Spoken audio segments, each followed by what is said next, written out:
Hi Kochemos, welcome back to my channel. So in this video, I'm going to be talking about week 2 of spring semester at college. But before we get started, please make sure that you are subscribed to my channel. Please hit that post notification bell and like this video, share it, and comment down below. Also, please be sure that you are also subscribed to my socials. So I will be linking them, well, not linking them, but I'll be leaving them down below. As I said before, my Facebook and TikTok are private, while my Instagram and I think I said Facebook and TikTok are private. No, my Instagram and TikTok are public. And my Facebook and Snapchat are private. So make sure that you're following all of them. I will be posting notifications on all 4 of those platforms. So without further ado, let's get into the video. So right now I am taking 3 classes. I am taking Principles of Counseling and Psychotherapy, Intro to Women and Gender Studies, and Sexual Identity, because I am majoring in psychology and I am double minoring in women and gender studies and sexuality studies. And I hope when I graduate from college that I can be some type of technician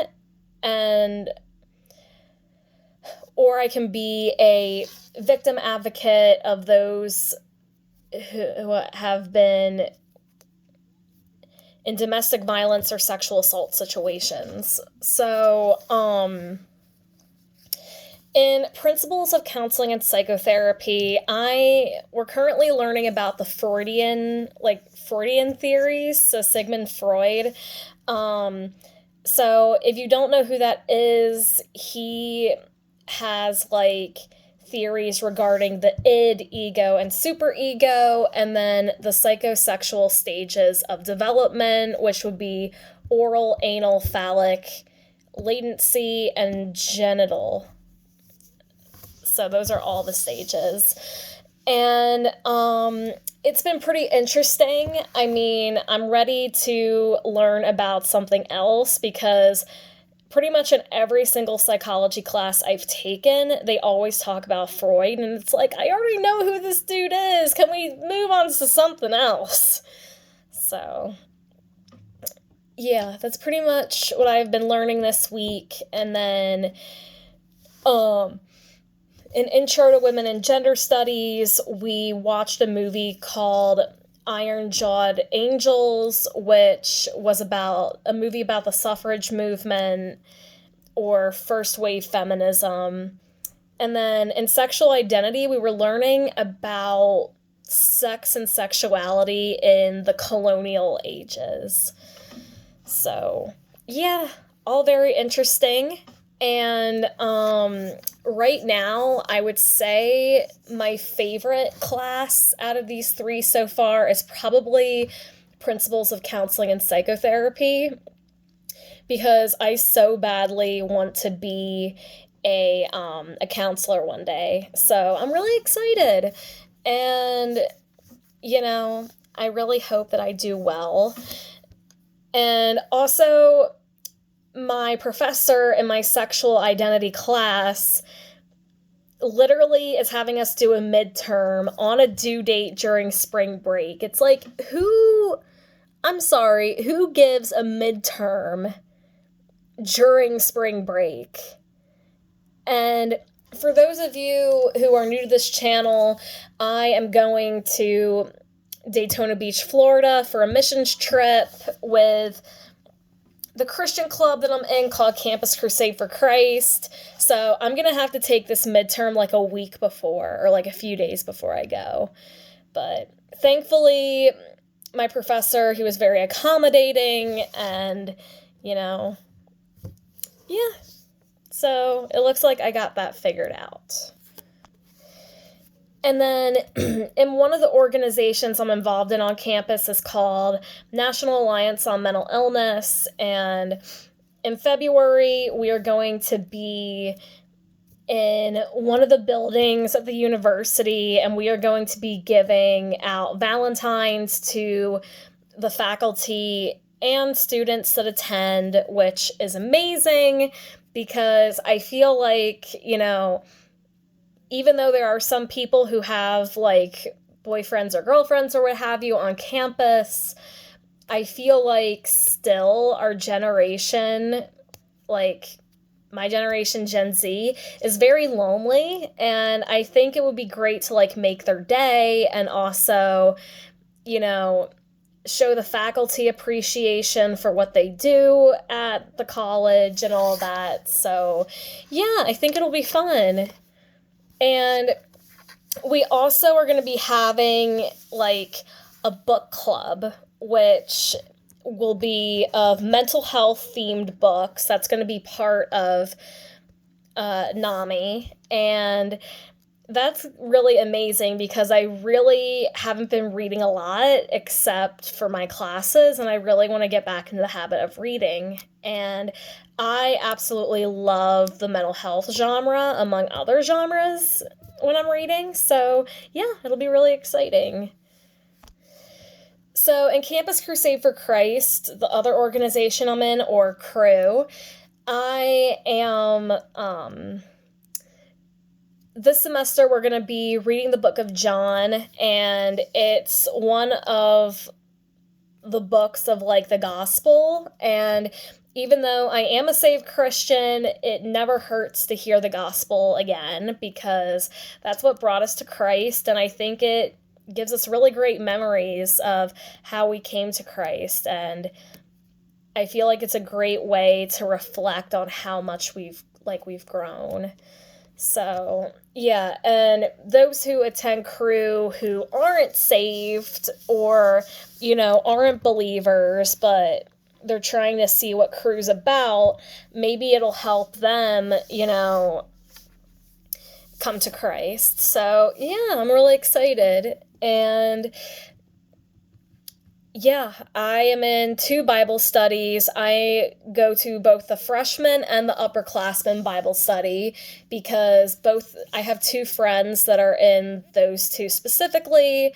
And then I also go to crew night, which is both guys and girls, while the Bible studies we separate by men and women, which is amazing. So, yeah, that's all there is to say about crew, other than the fact that I'm going on a mission trip, and I'm so excited, and I get to travel to Florida for the first time. So, now to the tough stuff. I might have to change roommates again. So, on my roommate profile, I put on there that I was a night owl and not a morning person, and I found out that I'm actually more of a morning person because that's when I'm at my most productive. And my roommate had an issue with how early I was setting my alarm, and I don't mind accommodating her for like a few weeks, but it's not something that can stay permanent because I have a lot of reading to do for my classes, and I really cannot afford to be behind. I'm on a roll so far. I haven't really been procrastinating at all this semester. I want to stay at that. I want to stay in that position where I'm putting in the effort. I'm doing well. My mental health isn't having an effect on my schoolwork. So it's I really need to lock in. So I also have some books with me on campus. I'm trying to figure out which ones I should read. So here, I will show you what they are, excluding my Bibles. So I have the book Over It by Lolo Jones. And here, let me just read the blurb. Over It is a high-octane dose of encouragement, storytelling, and hard-won advice from Lolo Jones, 3-time Olympian and world champion hurdler and bobsledder. Lolo is perhaps better known today not for all the races she's won, but for the millisecond mistake that cost her an Olympic gold medal over a decade ago. With stunning authenticity about her own struggles, longings, and losses, She shows us how to face our challenges head on and keep working to overcome them. In this book, Lolo challenges us to learn how to handle failure while pursuing our dreams, recognize the difference between achieving a goal and experiencing success, turn our most painful moments into the most successful, use thankfulness and faith to develop healthy hindsight, and give and receive forgiveness as the paths back to life. Growing up in a broken home, Lolo learned how to shoplift at a young age just to eat at night, and sometimes slept on the basement floor of the Salvation Army. While her father was in prison, her mother worked multiple jobs, and Lolo realized she needed to be self-motivated, singularly focused, and unwilling to quit if she wanted to succeed. Reflecting on her journey of spiritual commitment, including the difficult choices that come with it, Lolo shares how resting in God has made all the difference in overcoming obstacles with both strength and joy. That is so interesting. I really do want to read this. And it's only like around 200 pages long, so that's not bad. So I could probably read that sometime this semester.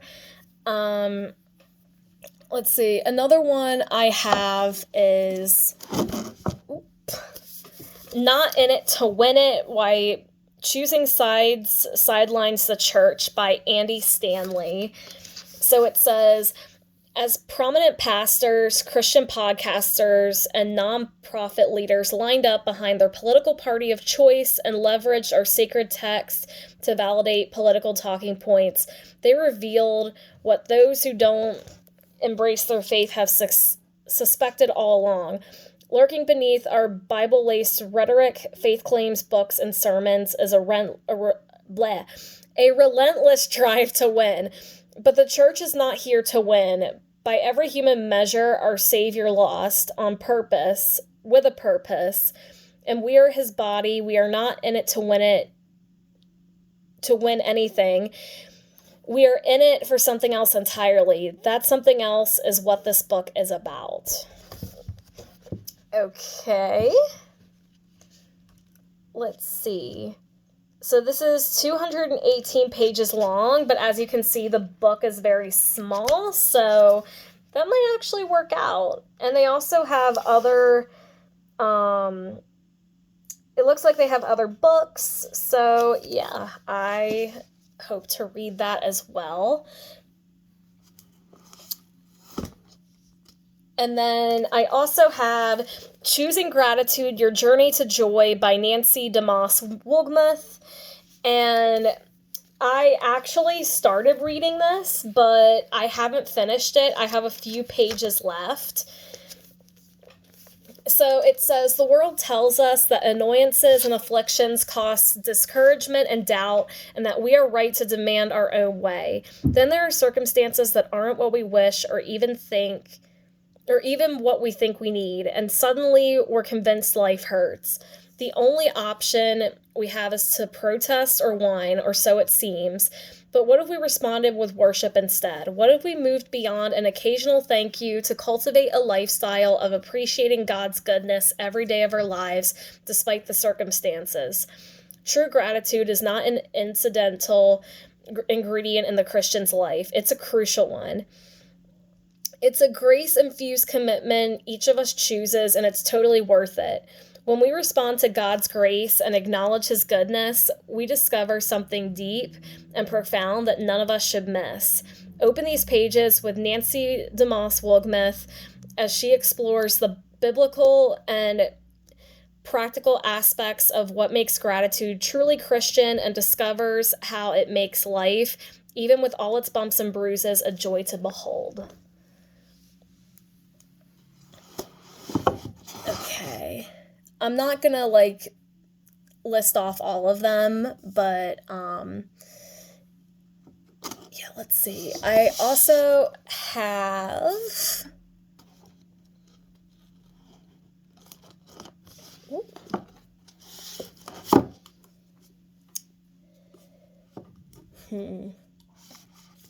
I'll pick this one.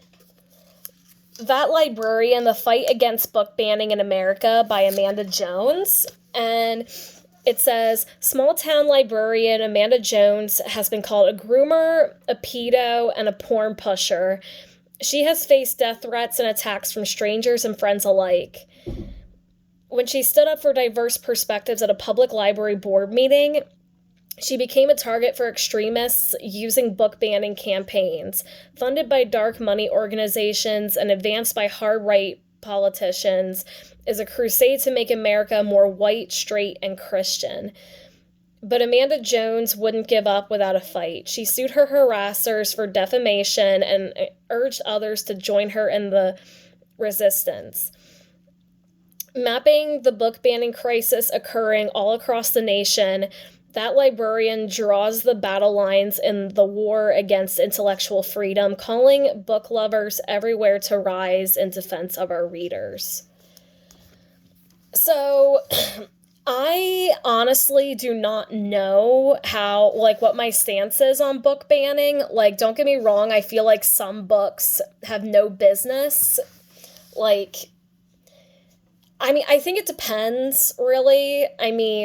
I think we need to, really have parents be involved in what their children read. I think that, if someone checks out a book and it has certain content, I feel like the library should look up what the book, or librarian, they should look up what the content is about. I think that they should ask people for their ID if they cannot tell whether or not they're 18 and older. And I think also, they need to, either give the person a permission slip or email the parent or parents so they know, what their children are reading and whether or not they think it is appropriate for them. That's what I think. Personally, I love to read. I like reading about various topics. Some of them I have read in the past, probably some parents wouldn't think are age appropriate, but because I was very mature for my age and all of that, I think that, I was able to handle it somewhat. I was still a child. I still think there were some things I should have waited to read about, but ultimately, it changed my perspective on life. It helped me learn about what life is about and how it's not always sunshine and rainbows. So, yeah, that is just some of the books on my TBR list. So, I also had a job interview this week. It was on Zoom. It was an informal interview, but I'm hoping that I'll get a job on campus, and they seem pretty impressed with me during the interview. So, hopefully they'll pick me. I feel like they could, but, you never know. I don't want to get my hopes up, but, hopefully they'll pick me. The job involves planning events and all that, and I love to plan stuff. I am definitely a planner. I would consider myself to be very creative. So yeah, hopefully they'll see me as a good fit. So then I also applied for an emotional support animal. So I have 2 cats back at home. Louisa is a brown tabby. She's 14 years old, and Kaluka is a fluffy calico, and she will be 17 in 2 months. And Louisa is not at her healthiest, while Kaluka is. But I did apply for Louisa first. I am going to apply for Kaluka next, but they denied Louisa because I only had her for a short period of time. We've only had her for 4 months, and she's also been very aggressive towards Kaluka. They just don't want any other emotional support animals getting hurt and all that. So that was a no, but I have one more cat to, apply for, and that's Kaluka. She's very tolerant towards other animals, even dogs. And she was never aggressive with Louisa. The only time she was when she was defending herself because Louisa would literally attack her. So, yeah. And she's also in a lot better health. And, yeah, hopefully, they will say yes. And, yeah, we'll have to see. Alright, well, that was the end of the video, you guys. I hope you all enjoyed it. I love you all, and I will see you all soon. Bye!